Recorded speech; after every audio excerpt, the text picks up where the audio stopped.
करिए अम्मा, तुम मेरा शूटिंग पे नहीं जाता? नहीं जाता तुम? नहीं क्यों?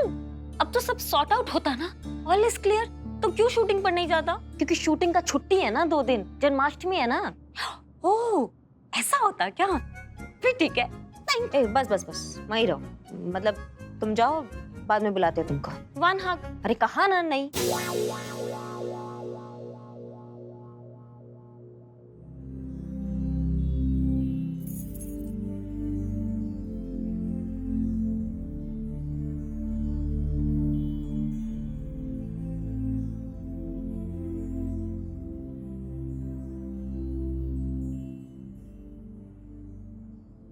कहाँ है हमारी चुड़ैल बहू? जाग रही कि सो रही है?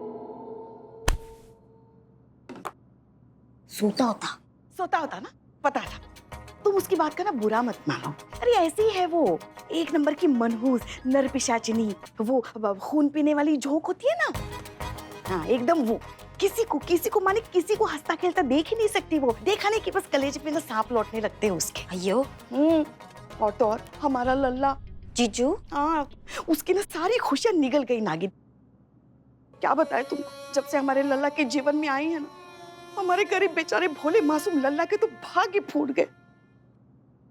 मगर कोई नहीं, तुम चिंता मत करो। अब तुम आ गई हो ना, दोनों मिलकर ना उसकी जिंदगी जानूम बना देंगे। तुम क्या करता?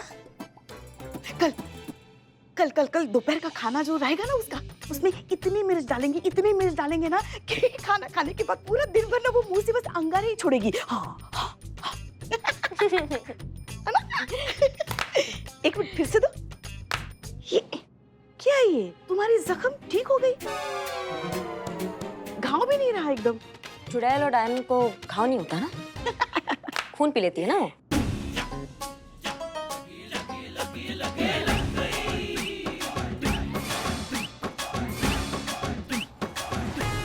रुक जाइए वरना शूट कर देंगे।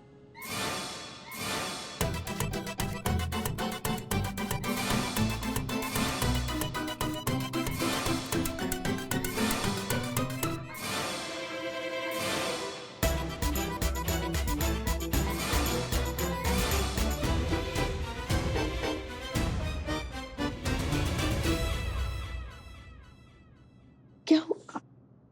धन्यवाद करना था आपका हमें। इधर आइए आप यहाँ बैठिए, बैठिए।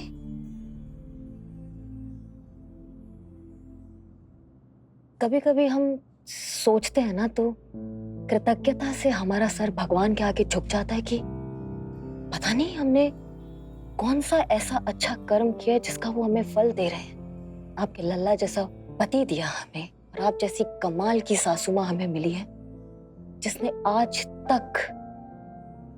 तक हमें यह एहसास नहीं कराया कि हम इस घर की बहू हैं। हमें कभी फील ही नहीं हुआ कि हम शादी करके किसी और के घर पे आए। ऐसा लगा जैसे अपनी माँ के पास आए हैं। जैसा हम चाहते हैं वैसा जीते हैं, जो हमारे मन में आता है हम करते हैं। आप कुछ कहती ही नहीं है हमें। इस बात के लिए हम कभी धन्यवाद नहीं कर पाए थे आपका अम्मा। धन्यवाद माँ, हमारे लिए बहुत बड़ा बात है, बहुत बड़ा बात है। धन्यवाद।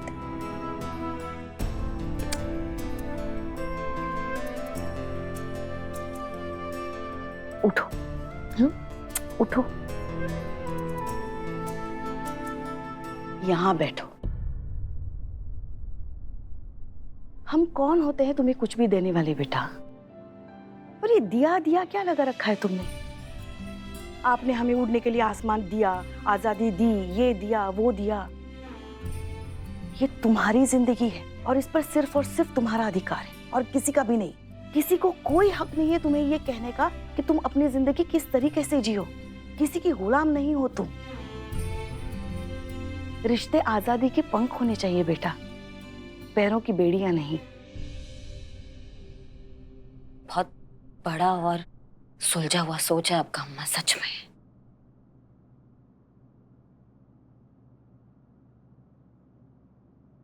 शायद हम इस पीड़ा से गुजर चुके हैं इसलिए और शायद इसीलिए हम बहुत अच्छे से समझते हैं इजाजत के दायरों की पीड़ा को, इस घुटन को। शादी के बाद हमारे ससुराल में भी हमें इस परमिशन की तकलीफ से गुजरना पड़ा है। एक लल्ला के पप्पा ही थे जो खुले विचारों के थे, बाकी घर का माहौल वैसा ही था, एकदम पारंपरिक वाला। बहू हो, औकात में रहो, दायरे में रहो, छींक मारनी है तो इजाजत ले लो, दाल को छौंका लगाना है तो अपनी सास से पहले परमिशन ले लो।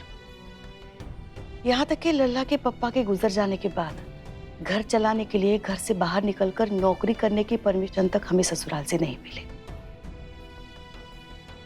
ये जो घुटन थी ना, उस घुटन का एहसास बहुत गहरा था।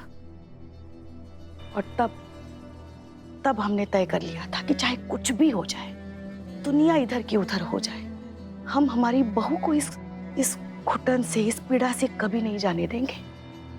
दुनिया का कोई भी रिश्ता उसे कभी उसकी पैरों की बेड़ी नहीं लगने देंगे। और आज इतने सालों बाद अगर तुम्हें ऐसा लग रहा है कि हम कुछ हद तक ऐसा कर पाए हैं, तो ये तो बहुत अच्छी बात है कि छोटी सी ही सही हमसे इस बदलाव की शुरुआत तो हुई। अम्मा, सब ऐसा काहे नहीं सोच सकते। वो कहते हैं ना बेटा, खुद का तन जले तभी अग्नि का पता चले। जब खुद के तन में पीड़ा होती है तभी दर्द का असली अनुभव होता है, बाकी सब तो किससे होते हैं।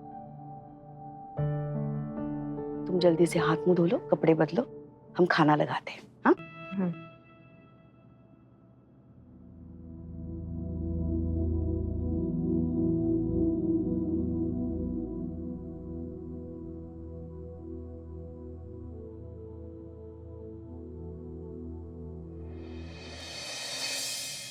चलो आज बात कुछ यूं कर ले, अपने अपने दायरों का हिसाब कर ले।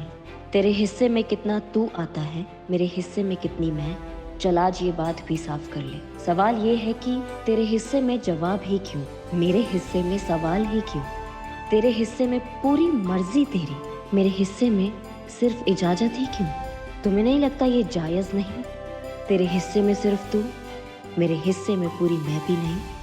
क्यों ना रिश्ते के इस दोहरे चेहरे की धूल भी साफ कर लें, अपने अपने दायरों का हिसाब कर लें। सवाल ये है कि मुझे मेरे हिस्से में जीने के लिए तेरी इजाजत की जरूरत क्यों है?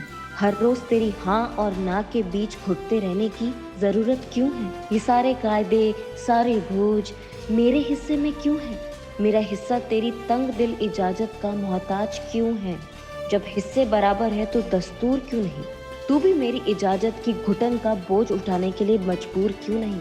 सवाल बहुत हैं, पर असली सवाल तो यही है, मेरे हिस्से में जवाब, तेरे हिस्से में सवाल क्यों नहीं? गजब गजब का लिखी है करिश्मा में, एक शेर तो बनता है।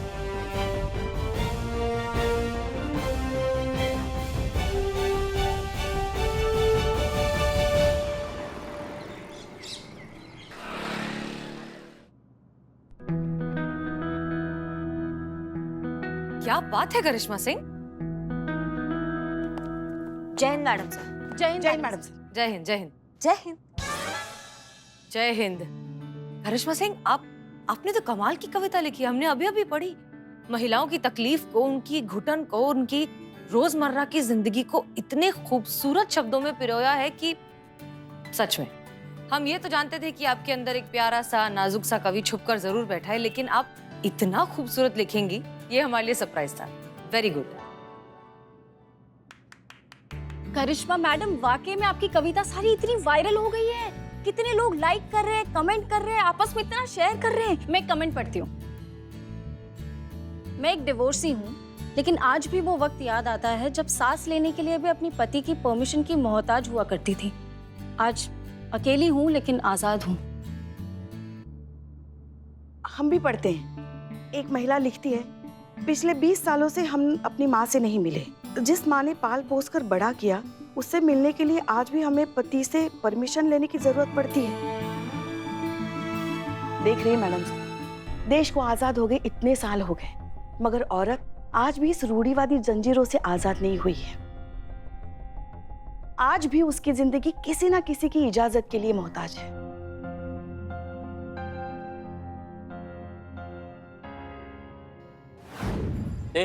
हाँ ये लो।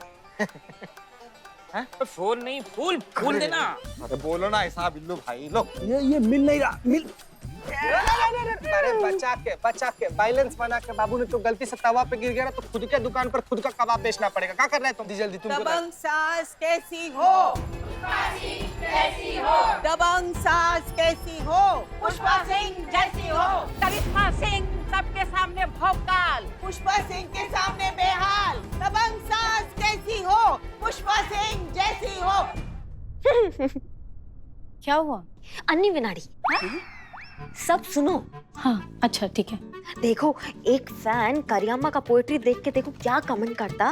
वो लिखता कि इतना कड़क नारियल जैसा ऑफिसर का रूप इतना खराब हो सकता है पता नहीं था। वो इतना पति से परेशान हो सकता है। आपका नाम करिश्मा सिंह नहीं, करिश्मा दुखी होना चाहिए था। एक मिनट, आप लोग हंस क्यों रहे हैं? इस औरत को ऐसा लग रहा है कि करिश्मा सिंह ने ये कविता अपनी जिंदगी पर लिखी है, कि वो खुद अपनी जिंदगी से और अपने पति से और अपने घर वालों से इतनी परेशान है कि उन्होंने ये कविता लिख डाली। और ये ना तो सच है और ना ही फनी। हाँ और नहीं तो क्या मैडम सर, इन्हें क्या फर्क पड़ता है? हाँ, बदनाम तो हमारा गरीब बेचारा लल्ला हो गया ना। हमारे गरीब बेचारे भोले मासूम लल्ला के तुम भागी फूट गए। अब क्या बताएं आपको? मैडम सर, बताइए आप सब लोग यहाँ पर खड़ा होकर इससे बात कर रहे हैं। वहाँ बाहर बवाल मच गया। मैडम सर, आपने कौवों का झुंड सुना होगा, आपने भैंसों का झुंड सुना होगा, आपने सुअरों का झुंड सुना होगा, लेकिन सासों का झुंड, बाहर सासों का झुंड आया हुआ है। पुष्पा जी को खोज रहा है। जान बचा सकती है तो बचा लीजिए, भाग जाइए। दबंग सास कैसी हो? पुष्पा सिंह जैसी हो। करिश्मा सिंह सबके सामने भौकाल, पुष्पा सिंह के सामने बेहाल। करिश्मा सिंह सबके सामने भौकाल, पुष्पा सिंह के सामने बेहाल। देखा पड़ गई कलेजे में ठंडक। हाँ, कर दिया ना नया बवाल थाने में। ये आपके हाथ पैर क्या कम थे जो अब कलम से भी टंटे शुरू कर दिए आपने? देखा क्या कोहराम मचा दिया आपने इस कविता ने। अभी तो बड़े कसीदे पड़े जा रहे थे हमारी कविता की तारीफ में। अब इस कविता से बवाल हो गया तो आप बौखला रही हैं। हाँ ठीक है, हम बाहर जाके बोल देते कि ये जो कविता है ये हमारा निजी अनुभव नहीं है, ये हमारा विचार है और इसका हमारे सासू माँ से कोई लेना देना नहीं है। ठीक है? हाँ, तो चलिए। करिश्मा सिंह, आप पूछ रही थी ना कि रमा को आजाद कराने का, उसे इस जज्बाती गुलामी से निकलवाने का सबसे अच्छा रास्ता क्या है? यही सबसे अच्छा मौका है उसे उसकी नींद से जगाने का। एक मिनट मैडम सर, हम कुछ समझे नहीं। एक प्लान है हमारे दिमाग में। प्लान? पर आपने तो कहा था कि उसका कोई मदद नहीं कर सकता है। हाँ बिल्कुल, रमा अपनी मदद खुद ही कर सकती है। उसे इस बात का एहसास तो करा सकते हैं कि उसके साथ इतने सालों से जो हो रहा है वो कितना गलत है। परमिशन और शेयरिंग के बीच का फर्क हम उसे समझा सकते हैं। और उसके साथ साथ जितनी भी औरतें हैं जो इस तकलीफ से न जाने कितने सालों से गुजर रही हैं, उन सब को भी उनकी नींद से जगा सकते हैं। कुछ समझ में नहीं आ रहा है मैडम सर। अब पुष्पा जी और करीना, आप आइए हमारे साथ। नहीं, आप नहीं, सिर्फ पुष्पा जी और करीना। ओके, तो सुनिए।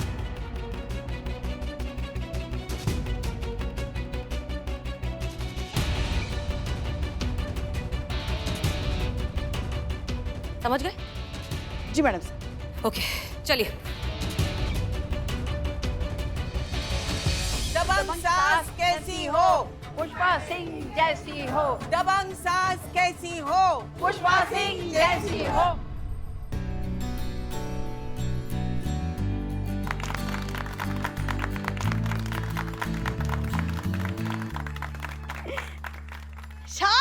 शांत।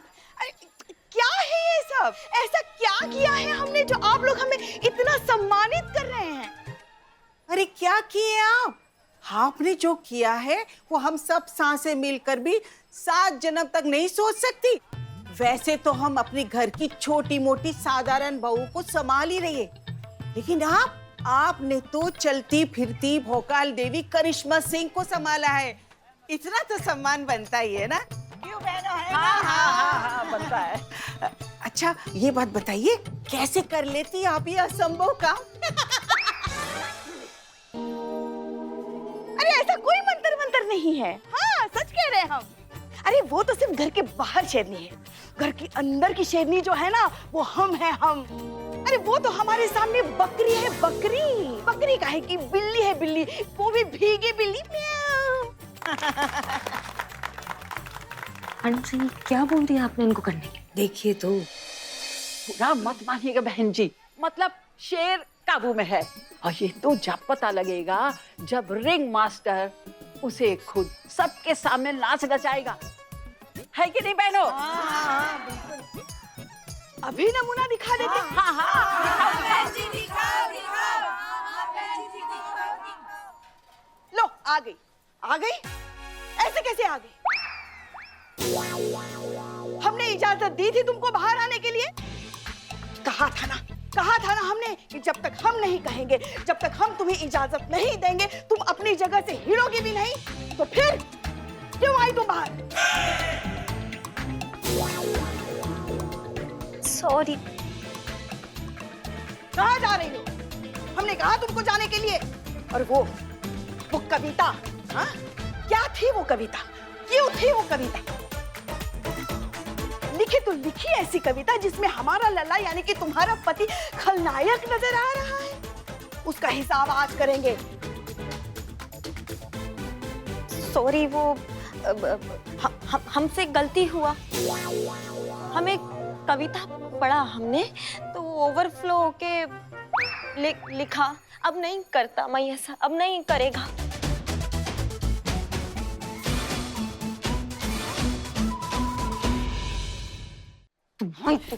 नहीं मैडम सर, हमारी इज्जत का कचरा हो रहा है हमारी आंखों के सामने। हम बताना चाहते हैं कि वो करिश्मा सिंह नहीं है, वो हमारी बिगड़ी कॉपी खड़ी।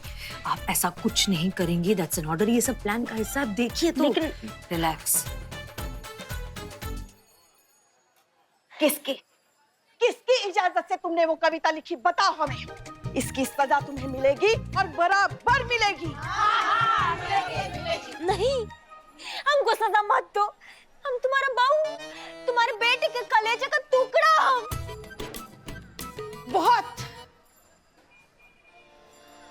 बहुत मन था ना तुम्हारा कि तुम दही अंडी की मटकी फोड़ो।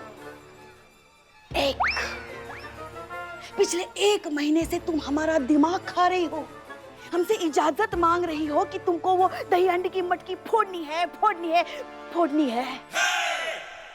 तो जाओ, नहीं देते। जो भी देना है इत्मीनान से खड़ा रह के दीजिए ना जी। नहीं देंगे। ठीक। नहीं देंगे हम तुमको इजाजत मटकी फोड़ने की। और कल तो तुम यहाँ दिखना भी मत। यही सजा है हमारी बहुओं की, है कि नहीं? हाँ, बिल्कुल सही। हाँ। कल जन्माष्टमी है और कल हम सासें मिलकर जन्माष्टमी का महोत्सव देखेंगे। कल कोई भी बहू अपने घर से बाहर नहीं निकलेगी, क्यों बहनों? नहीं निकलेगी।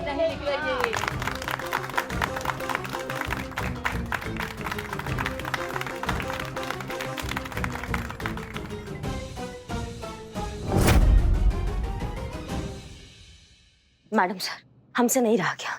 ये गलत है मैडम सर।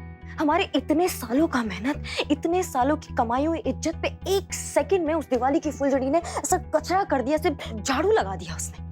हमारा भौकाल तो एकदम खराब हो जाएगा ना। ऐसा कुछ नहीं हुआ है करिश्मा सिंह। जैसे ही केस सॉल्व हो जाएगा, लोगों को पता चल जाएगा कि हमने ये सब सिर्फ केस सॉल्व करने के लिए एक नाटक किया था। आपका भौकाल भी बरकरार रहेगा, आपकी इमेज को भी कोई ठेस नहीं पहुंचेगी। करिश्मा सिंह, आप ये सोचिए कि आपकी वजह से न जाने कितनी औरतों को इंस्पिरेशन मिलेगी, आप कितनी लड़कियों की जिंदगी बदलने वाली हैं, और ये बहुत बड़ी बात है।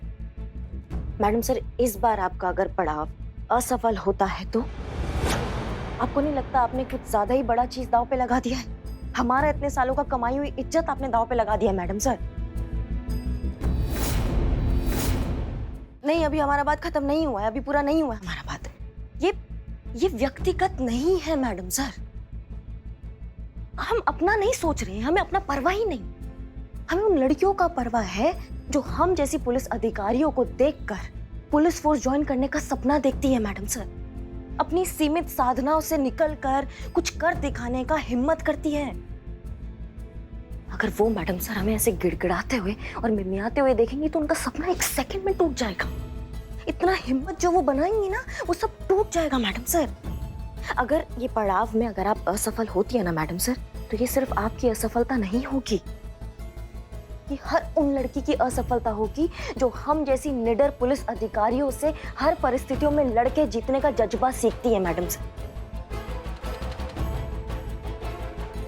चलते हैं मैडम सर। जय हिंद। जय हिंद।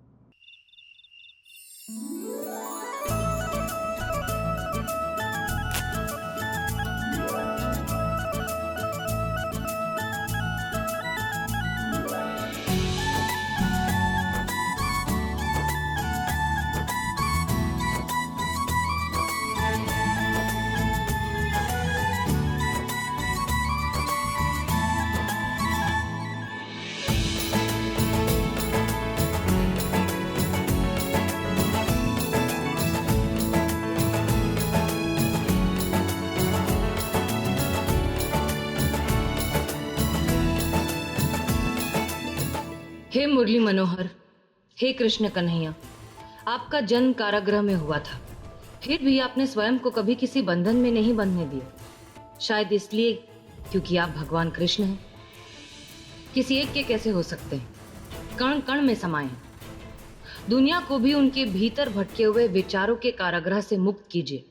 उन्हें भी सद्बुद्धि प्रदान कीजिए, सही मार्ग दिखाइए। आशीर्वाद दीजिए कि कल जो प्रयास हम करने जा रहे हैं उसमें सफल हो और सदियों से चली आ रही इस भटकी हुई विचारधारा को सही दिशा दिखा सकें। जय हो मुरलीधर, जय जयकार हो आपकी।